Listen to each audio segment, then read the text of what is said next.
What's up guys, this is Gozen here and today I am back from another video. Reading manga is something that most people enjoy when they are into the anime culture or the whole otaku culture itself. When we go and read certain mangas, we think of how amazing and creative this fictional story can be.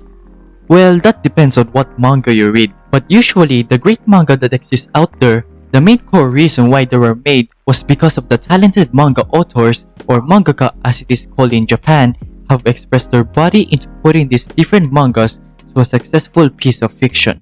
With a lot of great mangakas out there, I'm going to tell you 5 mangaka facts that you might not know about. Now let's start.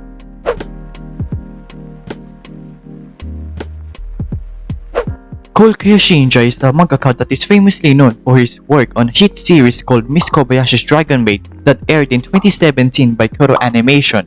And 4 years later, in summer 2021 season 2 had finally started airing.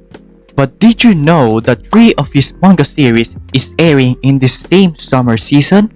One of them is the aforementioned Miss Kobayashi's Dragon Maid, and 2 of them is a brand new anime. The 2 series that Shinja-san also makes is called Peach Boy Riverside, and the other one is called the Idaten Deities No Only Peace.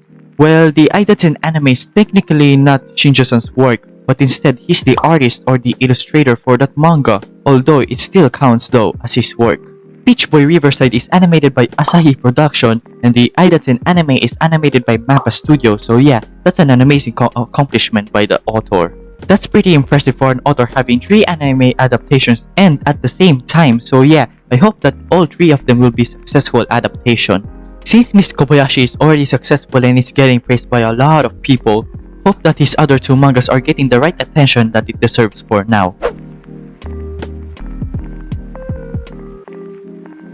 Ken Wakui is a mangaka that is known for making the most recent popular manga ever thanks to the recent anime adaptation in the spring 2021 season. Of course, I'm talking about the gang manga/anime called Tokyo Revengers. Tokyo Revengers is a manga made in 2017 and is known for the obstacle journey of a man named Hanagaki Takemichi getting time travel in the past to save his loved ones. And in more and more years, this manga became very successful to the readers and audience around the world. With the popularity of the Tokyo Revengers manga getting bigger and bigger every day that even tops the popular manga series like Demon Slayer and Attack on Titan, the impact it had in the last few months had been phenomenal. It's a great milestone for Ken Wakui that questions the fans and myself of how does this man create something this epic gang battle stories and with a little time travel twist in it. Well, according to the recent interview of Yahoo News, the Tokyo Revengers manga was actually inspired by other big works such as Re:Zero and The Race. Kazuki Tsuchiya of the Weekly Shonen magazine department talks about his time experiencing working with Ken Wakui and said, "There were few delinquent manga that had been animated, so we had to brainstorm ideas. Apparently, by combining the 2 series together, time travel and a delinquent saving other people's lives, and why not put gangs as well, Tokyo Revengers was created. No wonder when I first watched Tokyo Revengers, it gives me the vibes of what happened in a race, and it surprises me even more that Re:Zero is also a crucial part of the manga's story success.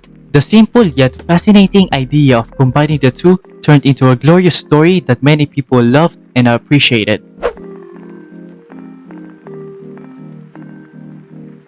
Hajime Isayama is a widely regarded name in the anime and manga community with his very popular series called Attack on Titan. With the recent ending of the manga and the upcoming final season of the anime, the series had gave us a lot of unforgettable moments that made us happy, and some of them made us depressed with its uncannibal deaths. But wouldn't you believe that one time, Hajime Isayama was planning to kill Levi by the end of the story?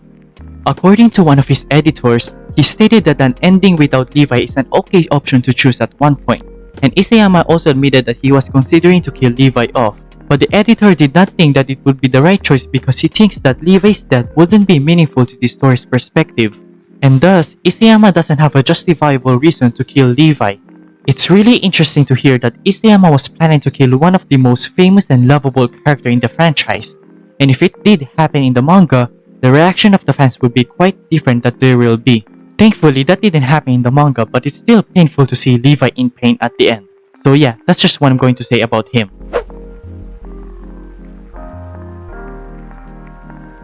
Ever questioning to yourself, what is the longest manga series ever?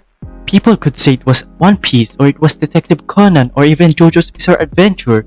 Well, if you say either those three, then you are wrong because recently this July, Saito Tako's manga called Gogo 13 had become the longest manga serialization ever with a span of 50 years starting from 1968.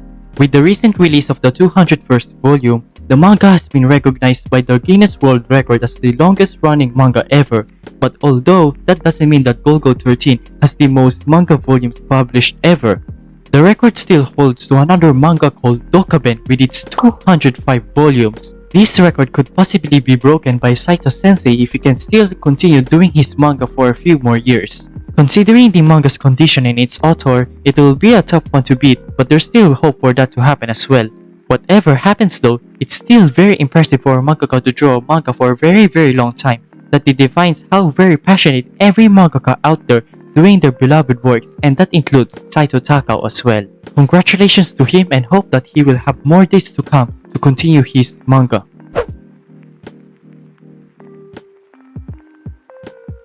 Lastly, we have Haruichi Furudate, who is a mangaka that is famously known for making one of the best sports manga/anime ever, Haikyuu.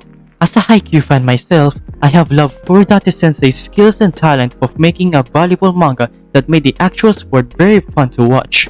The great reason behind that was because that Furudate Sensei actually played volleyball and was a former player in his high school. When I was in high school, I just loved playing volleyball, so I went to school just for club activities.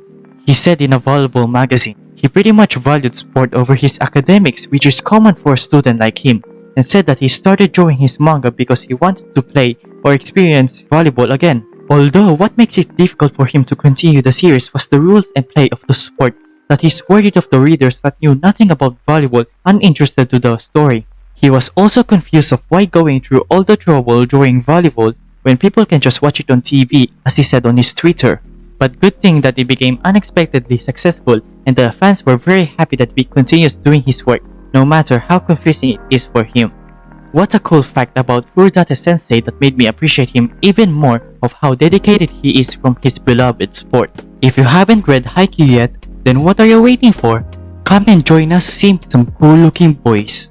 And that's gonna be it about 5 facts about manga authors that you might not know about. Hope you enjoyed this video, and if you do enjoy it, why not leave a like and subscribe as well. It will be very much appreciated. This video took quite a long time and research, so yeah, good thing it paid off nicely at the end. And if you want to see more kinds of these videos, make sure to let me know at the comments below. So yeah, hope you guys enjoyed and I'll see you guys later. Bye!